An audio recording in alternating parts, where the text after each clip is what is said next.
A ver, en relación con la intervención del señor ministro, lo primero a decir es esto. El gobierno sí está en el TPP. Estoy absolutamente seguro.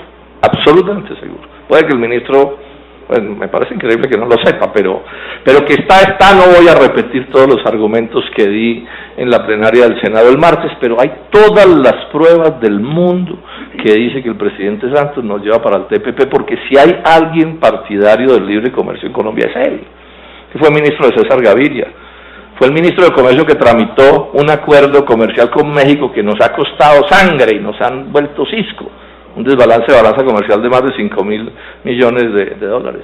El gobierno del presidente Uribe dejó negociados el TLC con Estados Unidos y con la Unión Europea, pero el que los aplica es este. Es Santos el que nos mete a la Alianza del Pacífico, incluso contra la opinión de la SAC. Entonces vamos para este. Yo en esto no tengo la menor duda y quiero ser perfectamente enfático al respecto. En segundo término, tomo nota, señor ministro, y me alegra saberlo, que una cosa que yo estaba convencido, pero usted lo dice porque le entendí que fue testigo presencial, es que hubo un acuerdo con Bavaria para acabar con la siembra de cebada en Colombia, que en algún momento se hizo ese acuerdo. Este es uno de esos crímenes contra este país, ¿sí? Y además, como si fuera poco, entonces después Bavaria se la venden valorizada por ese acuerdo contra los campesinos boyacenses y cundinamarqueses, se la venden a una transnacional. Es que en este país así no es posible construir un país. O sea, si quienes se han enchapado en oro a partir del esfuerzo de los colombianos no tienen el menor sentimiento de país, de nación, de que son colombianos, de que los campesinos de Boyacá, sino que lo único que importa es echarse unos dólares al bolsillo. No es posible, senadora, no, a construir un país. Sin un ápice de nacionalismo no es posible construir un país. Y ese es el tipo de personajes que están gobernando a Colombia. Y eso es lo que está destruyendo a este país. Entonces aquí el cuento no es que da lo mismo ser gringo que ser colombiano, no. Ese es un discurso de vendepatrias. Y eso está destruyendo a Colombia y lo va a acabar de destruir. Y si yo me tengo que quedar solo aquí diciendo esto hasta el último día, lo voy a seguir diciendo. Pero los hechos me están dando la razón a mí y a los que decimos esto, y no a quienes nos están gobernando. Dice el ministro, este es un problema estructural, no es solo de los TLCs. Y estamos de acuerdo, no es solo de los TLCs. Es que el problema de los TLCs no es que haya negocios internacionales, es que usted se meta a hacer negocios internacionales donde usted está derrotado de antemano precisamente porque hay una debilidad estructural. O sea, si en los TLCs Colombia ganara, o si quiera empatara, yo estaría de acuerdo. ¿Cuál sería el problema? Si crece el agro, si crece la industria, si se desarrolla la ciencia, si se desarrolla el país, pues yo estaría de acuerdo. El problema ¿cuál es? Es que nos meten a unos acuerdos donde somos perdedores netos, no hay ninguna posibilidad de ganar, precisamente porque nos meten con debilidades estructurales. ¿Cómo así que los lecheros de Boyacá o de Nariño van a poder competir con la lechería neozelandesa o gringa o europea? Es burlarse de la falta de conocimientos de este país. Pero los que gobiernan sí saben cómo es la cosa, y usted lo dice bien, es un problema estructural. Y además dice, es imposible cambiar en el corto plazo. Entonces, doctor Laforí, es un crimen que si usted tiene una debilidad estructural en leche, lo metan en un tratado que lo obliga a ser competitivo en el corto plazo o a ver cómo se le quiebran 300 o 400 mil ganaderos.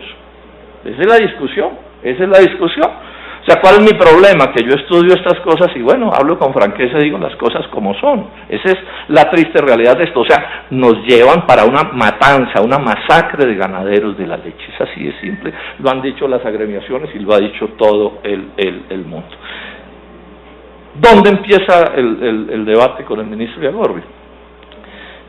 Aquí voy a empezar con una anécdota, porque parte de mi trabajo es bregar a que las cosas se aclaren. Entonces el ministro suele insistir o insinuar o que la gente entienda que él está de acuerdo conmigo. No, no estamos de acuerdo en nada, les voy a explicar cómo es. Mire, el día en que nombraron al ministro Gómez, que no deja de ser puntilloso y se goza sus cosas, escribió un artículo en El Tiempo, Rudolf Gómez, que es el padre de todas estas cosas. Entonces dijo, primera cosa, yo no entiendo por qué nombraron al ministro Iragorri, porque ese de esas cosas no sabe. Dijo Gómez, no digo yo, dijo Gómez. Pero después se arregló y dijo, no, yo sí sé por qué lo nombraron. Es que es el hijo de Aurelio Iragorri, padre, que es un avesadísimo de la política. Luego quedó muy bien nombrado. Y yo creo que a estas alturas está claro que el ministro Iragorri es una persona que sabe envolver hasta el peor menjurje en algodón de azúcar para que las cosas parezcan que no van a ser tan complicadas. Yo tengo que reconocerle eso al ministro. Es que los ministros de Agricultura en Colombia no tienen como trabajo que el país le sobreviva al libre comercio, sino crear la ilusión de que le vamos a sobrevivir para que cuando los colombianos se den cuenta ya no haya nada que hacer. Ese es el problema más grave que tenemos. O sea, el papel del ministro Iragorri y de cualquier ministro del presidente Santos es ayudar a sostener al presidente Santos. Entonces, ya me reconoció aquí un día que él es partidario del modelo económico que tenemos, del modelo de libre comercio, pero en su retórica y en su discurso lo que nos vende es la ilusión de que esto va a poder cambiar. Es un poco como anestesiando a la gente para que las cosas sigan pasando y mientras tanto se van desgranando y se van quebrando los unos y los otros y el país se va hundiendo, que es lo que está sucediendo. Ahora, no es solo el caso del ministro Iragorri, cada uno con su estilo, Juan Camilo Restrepo, Andrés Felipe Arias, todos han tenido el mismo oficio, que es vender las ilusiones de que vamos a sobrevivir a una cosa a la que no se le puede sobrevivir. Y de paso digo esto, no se ilusionen con el cuento de que entonces vamos a salir adelante porque el bienestar familiar compre leche colombiana. No, es que el TLC con Estados Unidos y con Europa lo que dice es que la leche extranjera y la colombiana en Colombia son absolutamente idénticas, senador Sierra, y que no hay ninguna posibilidad legal, digo yo, de que el gobierno pueda decirle al bienestar que solo puede comprar leche nacional. No, eso no se puede. Hay una cláusula del TLC que se llama el trato nacional, que consiste en que lo extranjero y lo colombiano en Colombia es la misma cosa. El problema que tienen conmigo es que yo estudio estos asuntos. Entonces no es posible, es paja. Es que esto lo montaron los gringos, no crean que le van a poder hacer trampa a los gringos. Ahí les acaba de decir un jefazo de los de la Unión Europea, oiga, no acabaron con las industrias licoreras, pero me las acaban, porque eso está pactado. Y ahí está una carta del vicepresidente Biden a Santos diciendo, bueno, y me cumple el alcohol carburante, ¿cómo así que usted me va a cerrar las importaciones de alcohol carburante? No, es que los gringos fueron los que redactaron el tratado y los europeos, y eso está absolutamente amarrado para que eso sea así como está haciendo. Así como está haciendo. Esta es la discusión que tenemos, ¿sí? Las posibilidades de entrar carne a Estados Unidos, ojalá sea así, pero yo suelo repetir una cita del presidente Bush que dice que no dejan entrar ninguna cosa que les haga daño. Dice textualmente la frase de Bush, dice, ¿qué tal que Estados Unidos permitiera, se aceptara importar sus alimentos? Se convertiría, dice, en una nación vulnerable, una nación sujeta a presiones internacionales. Luego, cuando hablamos, dice Bush, de agricultura norteamericana, hablamos de un problema de seguridad nacional. Entonces, si el día de mañana entra y me excusan un chimbo de carne a Estados Unidos, es porque le conviene a los gringos, no porque nos convenga a nosotros. Mientras tanto, no entra. Y menos, pues, si el adalid, el campeón de la lucha para abrir a los gringos es Juan Manuel Santos o cualquiera de los presidentes colombianos, que no dicen nada, porque tampoco dicen nada. Yo no me opongo a que se intente, pero señalo, los gringos no le jalan al fair play, ni los europeos, ni los neozelandeses, ni los japoneses, ninguno. Aquí los únicos del fair play somos los colombianos. Entonces, es que no somos competitivos, entonces que nos invadan. No, lo expliqué en el debate del martes, en azúcar los pulverizamos, porque el azúcar de remolacha no puede competir con el azúcar de caña.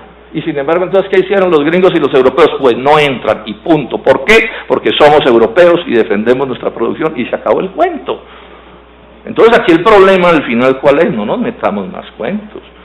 O no asumimos esa posición de dignidad y de soberanía nacional, senadora Nora, para no dejar entrar lo que no nos convenga, o no hay nada que hacer.